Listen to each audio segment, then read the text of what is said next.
সীমান্তের ওপারে আবার উত্তেজনা, টেকনাফে আতঙ্ক, সতর্কতা, ফের রোহিঙ্গা অনুপ্রবেশের শঙ্কা বিশেষজ্ঞদের।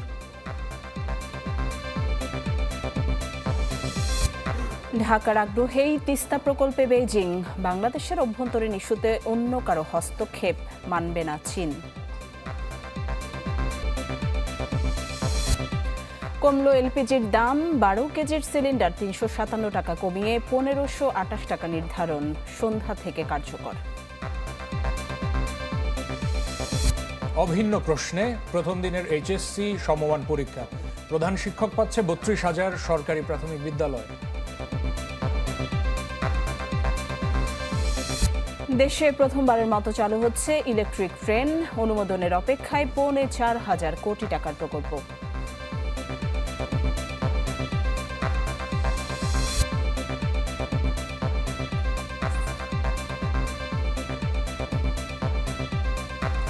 আমন্ত্রণ চ্যানেল 24-এর সন্ধ্যা 7টার খবরে। শুনছিলেন সিলন ফ্যামিলি ব্লেন্ডের শিরোনামগুলো। আপনাদের সাথে আমরা দুজন আছি, আমি ফারজানা নিশি এবং রহমান রাশেদ। বাংলাদেশ সীমান্তবর্তী মিয়ানমারের রাখাইন রাজ্যের মংরু ও বুথিডংয়ে সংঘাতের তীব্রতা বেড়েছে। শহর এই দুটিতে নতুন করে বিমান হামলা চালিয়েছে জান্তা বাহিনী। এতে করে আতঙ্ক ছড়িয়ে পড়েছে সীমান্তের এপারে টেকনাফে। অভিবাসন ও শরণার্থী বিশেষজ্ঞ আসিফ মুনির বলছেন যে সংঘর্ষ সীমান্তের খুব কাছে চলে এলে অনুপ্রবেশ ঘটতে পারে, তবে অতীতের মতো শরণার্থীর ঢল নামার শঙ্কা নেই। গেল 1.5 বছর ধরে বাংলাদেশ সীমান্তবর্তী মিয়ানমারের রাখাইন রাজ্যের মংডু ও বুথিডং শহর আরাকান আর্মির পূর্ণ নিয়ন্ত্রণে। থেকেই এখানে আরাকান আর্মির বিরুদ্ধে অভিযান পরিচালনা করে দেশটির জান্তা বাহিনী। সবশেষ বুধবার রাতে মংডু শহরের প্রবেশপথ ও কয়েকটি গ্রামে চালানো হয় বিমান হামলা। শোনা যায় 10টির বেশি বিস্ফোরণের শব্দ। ক্ষতিগ্রস্ত হয় বসতবাড়ি, ঘটে প্রাণহানিও। তবে তাৎক্ষণিকভাবে হতাহতের সুনির্দিষ্ট সংখ্যা নিশ্চিত হওয়া যায়নি।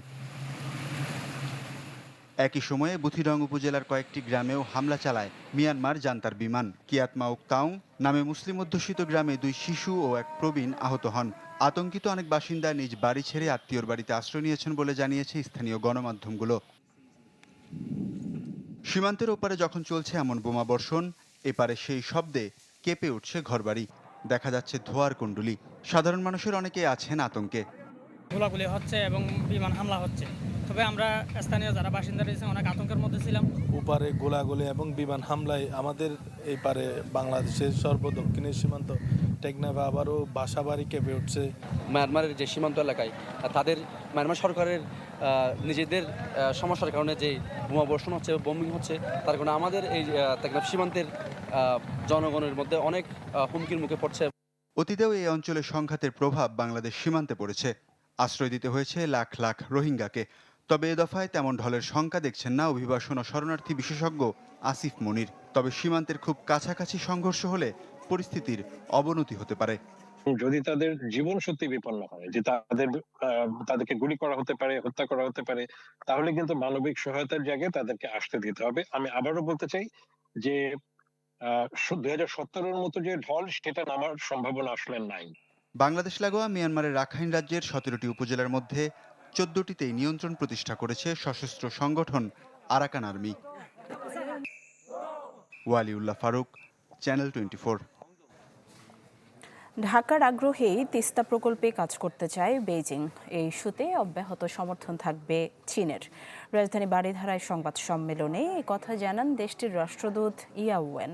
তিনি বলেন, তিস্তা নিয়ে ভারত ইস্যু চীনের ভাবনার বিষয় নয়, তবে বাংলাদেশের অভ্যন্তরীণ ইস্যুতে অন্য কারো হস্তক্ষেপ মেনে নেবে না বেইজিং। প্রধানমন্ত্রী হিসেবে তারেক রহমানের চীন সফরে কি সফলতা অর্জন হয়েছে তা তুলে ধরতেই ঢাকার বেইজিং দূতের এই আয়োজন। China-Bangladesh relations and their high expectations. সাবেক রাষ্ট্রপতি জিয়াউর রহমানের হাত ধরে দুই দেশের রাজনৈতিক সম্পর্কের যে যাত্রা শুরু খালেদা জিয়া ও তারেক রহমানের সময়, তা আরো মজবুত হয়েছে বলে জানান ইয়াওয়েন। Development of China-Bangladesh relations, the visit was also a complete success. বলেন, এবারের সফরে মোট 4টি সাফল্য অর্জিত হয়েছে। The visit is forging a new level of trust. প্রশ্নোত্তর পর্বের বেশিরভাগ প্রশ্ন ছিল তিস্তা নিয়ে। বিশেষ করে ভারত প্রসঙ্গ টানেন সাংবাদিকরা। জবাবে রাষ্ট্রদূতের সাফ জবাব, ভারত বা অন্য কারো ইস্যু চীনের ভাবনার বিষয় নয়। বলেন, বাংলাদেশের অভ্যন্তরীণ ইস্যুতে কারো হস্তক্ষেপ মেনে নেবে না চীন। Tistar project is Bangladesh project. It's your project. The second, the China cooperation is at the request of Bangladesh side. We consider it mutually beneficial. It is a livelihood cooperation which hinges on livelihood of more than 10,000 people living along the river. So that's the purpose why China want to offer our assistance. You mentioned about other elements. It's not in our consideration. এবারে সফরে উভয় দেশের মধ্যে কূটনৈতিক ও প্রতিরক্ষা ক্ষেত্রে নতুন মাত্রা যোগ করেছে বলে মনে করেন ইয়াওয়েন। বলেন, তার দেশের কৃত্রিম বুদ্ধিমত্তাকে সন্দেহ চোখে দেখার কোনো কারণ নাই। Now we are the Committee for Shared Future. So it is a new definition of the cooperation. It means the highest level of our cooperation. Intervene in China internal affairs. Even now, we face the same attempt by some elements. You must understand. So we fully understand the situation now faced by Bangladesh. So the message is very clear conveyed to Bangladesh that China support Bangladesh to object any foreign intervention. প্রশ্ন ছিল অর্থনৈতিক corridor নিয়েও। চীনা রাষ্ট্রদূত জানান, বাংলাদেশ থেকে পণ্য সমুদ্রপথে মিয়ানমারে যাবে, সেখান থেকে পৌঁছে যাবে চীনে। Land connectivity and also maritime, the cooperation between ports. ইয়াওয়ান বলেন, প্রধানমন্ত্রী চীন সফরে দ্বিপাক্ষিক কৌশলগত সম্পর্ক উন্নয়ন হয়েছে। China-Bangladesh community of shared future. Morshed Hasib, channel 24, Dhaka. Nazrul বর্ষের উদ্বোধন করেছেন প্রধানমন্ত্রী তারেক রহমান।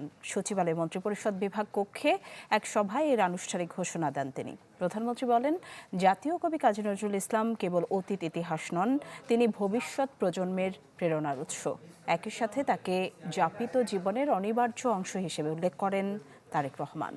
আহ্বান জানান বছরব্যাপী সাহিত্য সম্মেলন, গবেষণা, সঙ্গীত আসর সহ নানা আয়োজনে নজরুল বর্ষকে সফল করার। বলেন, নজরুল গবেষক ও শিল্পীরা পরামর্শ দিলে তা বিশ্লেষণ করে বাস্তবায়নের চেষ্টা করবে সরকার।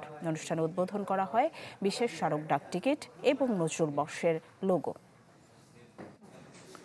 জাতীয় কবি কাজী নজরুল ইসলামের জীবন, কর্ম, সাহিত্য, সঙ্গীত, দর্শন এবং মানবিক চেতনাবোধের প্রতি গভীর শ্রদ্ধা জানিয়ে আনুষ্ঠানিকভাবে আমি নজরুল বর্ষ 2026-2027 এর বছরব্যাপী কর্মসূচির আনুষ্ঠানিক উদ্বোধন ঘোষণা করছি। 20 বছর পর নতুন ভিসা নীতির খসড়া উপস্থাপন করা হয়েছে মন্ত্রিসভায়। আজ বিকেলে বৈঠক শেষে এই কথা জানিয়েছেন মন্ত্রী পরিষদ সচিব ডক্টর নাসিমুল গনি। তিনি বলেছেন, 2006 সালের পর মন্ত্রিসভার পরিষদ বৈঠকে এই খসড়া উপস্থাপন করা হয়। আগের ভিসা নীতির মতোই কালো তালিকাভুক্ত দেশের কোনো পরিবর্তন আসছে না। অর্থমন্ত্রীর নেতৃত্বে গঠন করা হয়েছে একটি কমিটি। পারস্পরিক সম্পর্ক এবং সৌহার্দ্য বিনিময়ের অংশ এবং বিনিয়োগ ও ট্যুরিজম আকৃষ্ট করতে এই নীতি প্রণয়ন করা হয়েছে। এলপিজির দাম কমল। 12 কেজির সিলিন্ডার 357 টাকা কমিয়ে 1528 টাকা নির্ধারণ করা হয়েছে, যা আজ সন্ধ্যা থেকে কার্যকর হয়েছে। এদিকে রাজধানীর রমনায় বিইআরসি কার্যালয়ে জুলাই মাসের দাম ঘোষণা করেন সংস্থাটির চেয়ারম্যান জালাল আহমেদ। এছাড়া গাড়িতে ব্যবহৃত অটো গ্যাসের দাম নির্ধারণ করা হয়েছে লিটার প্রতি 70 টাকা।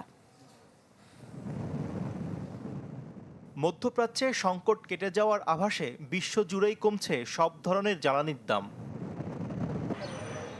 যার সাথে এবার সমন্বয়ের পথে হাঁটল সরকারও। এপ্রিলে 2 দফা দাম বৃদ্ধির পর এবার এলপিজির দর কমালো বিইআরসি। বাসাবাড়িতে সবচেয়ে বেশি ব্যবহৃত 12 কেজি সিলিন্ডারের দাম 357 টাকা কমিয়ে নির্ধারণ করা হয়েছে 1528 টাকা, অর্থাৎ প্রতি কেজিতে কমেছে 30 টাকার মতো। প্রতি 12 কেজিতে এখানে কমেছে 357 টাকা। কোম্পানি বিক্রি করবে 1433 টাকায়, পাইকারি বিক্রি করবে 1483 টাকায় এবং খুচরা বিক্রেতা বিক্রয় করবে 1528 টাকায়। কমানো হয়েছে গাড়িতে ব্যবহৃত অটো গ্যাসের দামও। লিটার প্রতি প্রায় 16 টাকা কমিয়ে নতুন দাম 70 টাকা 40 পয়সা। অটো গ্যাস যেটা ছিল এটা হলো 70.40 টাকা অটো গ্যাস, এটাও কমেছে। তখন যেটা ছিল সমস্যা যে জাহাজগুলি ভাড়া চাচ্ছিল বেশি, আর আমাদের যে দাম ছিল সেই দামের কারণে লোকাল ব্যাংকগুলি এলসি খুলতেছিল না। So that was A real problem at that time. তবে সরকারি কোম্পানির সরবরাহ করা 12 কেজি সিলিন্ডারের দাম আগের মতোই 825 টাকাতেই অপরিবর্তিত থাকছে। সরকারের কি পদক্ষেপ নিয়েছে আমরা জানতে চাইতে পারি। শফি মাহমুদ সাগর, চ্যানেল 24, ঢাকা। দেশজুড়ে অভিন্ন প্রশ্নে বাংলা প্রথম পত্রের মধ্য দিয়ে শুরু হলো এইচএসসি এবং সমমান পরীক্ষা। কারো কাছে প্রশ্ন সহজ হয়েছে, আবার কেউ কেউ বলছেন এমসিকিউ অংশটি কিছুটা কঠিন ছিল। আজ সকালে যেহেতু বৃষ্টি ছিল তার কারণে কিছুটা ভোগান্তিতে পড়তে হয় শিক্ষার্থী আর অভিভাবকদের। জীবনের অন্যতম গুরুত্বপূর্ণ পরীক্ষায় অংশ নিতে যাচ্ছে সন্তান, তাই কেন্দ্রে প্রবেশের আগে মেয়ের মাথায় বাবার ভরসার হাত। সকাল 10টায় পরীক্ষা শুরু হলেও 8টা থেকে রাজধানীর বিভিন্ন কেন্দ্রের সামনে অভিভাবক ও পরীক্ষার্থীদের ভিড়। থেমে থেমে বৃষ্টিতে ভোগান্তিতে পড়তে হয় অনেককে।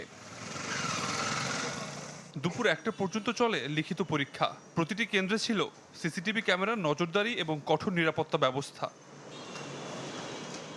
এরপরও সারা দেশে অভিন্ন প্রশ্ন কোনোভাবেই যেন ফাঁস না হয় সেই দাবি অভিভাবকদের। পরীক্ষার আগে বা দেখা যায় যে পরীক্ষা ফাঁস হয়ে গেছে, পরীক্ষা বানচাল হচ্ছে, আমাদের কাছে বিশেষ আকর্ষণীয় গভর্নমেন্টের কাছে এটা যদি না হয়। আমরা আমাদের বাচ্চাদেরকে বলছি যে প্রশ্ন ফাঁসটা সেটা কোনো কথা না, তোমরা তোমাদের মতো করে পড়ে যাও। সারা বাংলাদেশের সব বাচ্চারা যে একই প্রশ্নে পরীক্ষা দেবে, একই প্রশ্নের মান, এটা সবার জন্যই ভালো।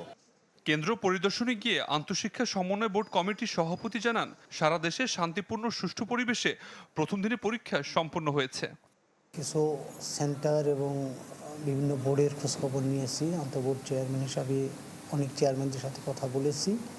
আলহামদুলিল্লাহ একযোগে খুব সুন্দরভাবে আরম্ভ হয়েছে পরীক্ষা। পরীক্ষা শেষে মিশ্র প্রতিক্রিয়া জানায় শিক্ষার্থীরা। অনেকের কাছে তুলনামূলক সহজ মনে হলেও কেউ কেউ বলেন কিছুটা কঠিন ছিল এমসিকিউ। না খুব কঠিন, না খুব সহজ, আলহামদুলিল্লাহ সব মিলে ভালোই হয়েছে। পরীক্ষার প্রশ্নপত্র আজকে মোটামুটি বেশ ভালোই ছিল। এখন পরবর্তী প্রশ্নপত্রগুলো এরকম হলে আমাদের জন্য খুব সুবিধা হয়। কিছু কিছু প্রশ্ন একটু ঘুরায় পেঁচায় আসছে, কিন্তু হ্যাঁ যারা পড়ে আসবে তারা আলহামদুলিল্লাহ আনসার করতে পারবে। আমার মতো অনেকটা একটু হার্ডই লাগছে আমার কাছে, যাই হোক, কারণ অভিন্ন প্রশ্ন ছিল তো সব বোর্ডে, তো সো এদিকে একটু হার্ড মনে হয়েছে। লিখিত পরীক্ষা চলবে 2 জুলাই থেকে 8 আগস্ট পর্যন্ত, আর 15 আগস্টের মধ্যেই শেষ হবে ব্যবহারিক পরীক্ষা। আবির হোসেন, চ্যানেল 24, ঢাকা। ইরানের উদ্দেশ্যে ঢাকা ছেড়েছেন জাতীয় সংসদের স্পিকার হাফিজ উদ্দিন আহমদ। অংশ নেবেন আয়াতুল্লাহ আলী খামেনির জানাজায়। সকাল 7:30টায় ঢাকার হযরত শাহজালাল বিমানবন্দর ছাড়ে তাকে বহনকারী ফ্লাইট। বাংলাদেশ ছাড়াও খামেনিকে শেষ শ্রদ্ধা জানাবেন অন্তত 90টি দেশের প্রতিনিধিরা। জানাজায় অংশ নিয়ে 4 জুলাই দেশে ফিরবেন স্পিকার। 28 ফেব্রুয়ারি যুক্তরাষ্ট্র এবং ইসরায়েল হামলায় নিহত হন খামেনি। তার মৃত্যুর পর ছেলে মোজদোবা খামেনি ইরানের সর্বোচ্চ ধর্মীয় নেতার দায়িত্ব নেন।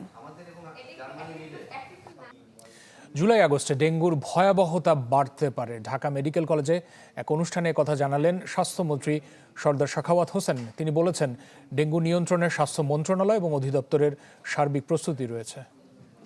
Well aware about this thing. আমরা গত 2 মাস যাবৎ কিন্তু পরিচ্ছন্নতা অভিযান চালিয়েছি up to the district level, উপজেলা লেভেল পর্যন্ত। প্রত্যেকটা সিটি কর্পোরেশনের মাধ্যমে প্রত্যেকটা উপজেলা, এটাতে আমরা দেখেন আমরা সমন্বিত একটা প্রচেষ্টা, DC, UNO, civil surgeon, director, superintendent, UHFPO, doctor, সমন্বিতভাবে উপজেলা থেকে শহর পর্যন্ত আমরা কিন্তু পরিচ্ছন্নতা একটা অভিযান করতে যাচ্ছি।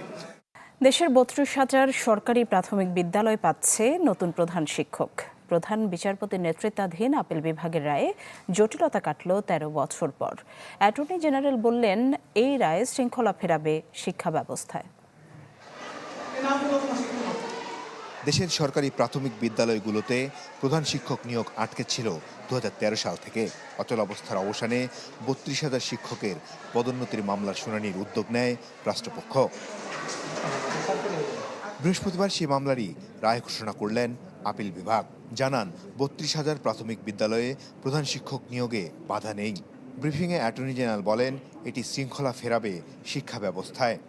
সরাসরি নিয়োগপ্রাপ্ত শিক্ষকরা মোদ্দা কথায় উপরে থাকবেন। যারা বেসরকারি স্কুল থেকে অধিগ্রহণ হয়ে আসছেন, সরকারি হয়েছেন, তাদের ক্রমটা থাকবে তারপরে। এটাকেই মূলত তারা চ্যালেঞ্জ করেছিলেন হাইকোর্টে, ওই আইনের সংশ্লিষ্ট বিধিকে। সেই বিধিটার রায় তাদের পক্ষে গিয়েছিল, অর্থাৎ অধিগ্রহণকৃত শিক্ষকদের পক্ষে গিয়েছিল, যার বিরুদ্ধে সরকার আপিল করেছিল এবং আজকে সুপ্রিম কোর্টের আপিল বিভাগ সেই আপিলটি অ্যালাউ করেছেন। অর্থাৎ হাইকোর্টে যে রায়টি দিয়েছিল সেই রায়টি আর থাকলো না। সর্বোচ্চ আদালতের এ রায়ে খুশি সরকারি প্রাথমিক বিদ্যালয়ের শিক্ষকরা। বলেন সার্থক হয়েছে তাদের দীর্ঘদিনের পরিশ্রম। আজকে মাননীয় আদালত আমাদের সরকারি শিক্ষকদের যে মামলাটা ছিল সেই মামলায় আমাদের শিক্ষকদের পক্ষে রায় এসেছে এবং আমাদের পদোন্নতির দ্বার উন্মোচিত হয়েছে। আমাদের কালো অধ্যায়ের অবসান ঘটিয়েছে আজকে রায়ের মাধ্যমে। আমরা যতদূর শুনেছি মানে আমাদের পক্ষে রায় এসেছে। পরে সচিবালয়ে রায়ের প্রতিক্রিয়ায় শিক্ষামন্ত্রী বলেন এর মাধ্যমে ৩৬,০০০-এর বেশি প্রাথমিকের প্রধান শিক্ষক নিয়োগ দিতে পারবে সরকার। কলেজ পর্যায়েও শিক্ষক নিয়োগ শুরু করতে সরকারি কর্ম কমিশনকে চাহিদাপত্র পাঠানো হবে। আমরা আমাদের শিক্ষক নিয়োগের অধিকার ফেরত পেয়েছি। এই যে আমরা পাওয়ার কারণে আমরা ৩৬,২৩৫টি শিক্ষককে প্রধান শিক্ষক অ্যাপয়েন্টমেন্ট দিতে পারবো এবং সেই সাথে ইমিডিয়েটলি আমরা ৩৮,৪৪৩ জন অ্যাসিস্ট্যান্ট টিচার নিয়োগ দিতে পারবো। আদালতে শিক্ষা মন্ত্রণালয়ের বিরুদ্ধে আরও প্রায় ১৩,৫০০ মামলা বিচারাধীন। রাষ্ট্রের প্রধান আইন কর্মকর্তা জানালেন এগুলোও দ্রুত শুনানির পদক্ষেপ নেওয়া হবে। মাসুদুর রহমান, চ্যানেল 24, ঢাকা।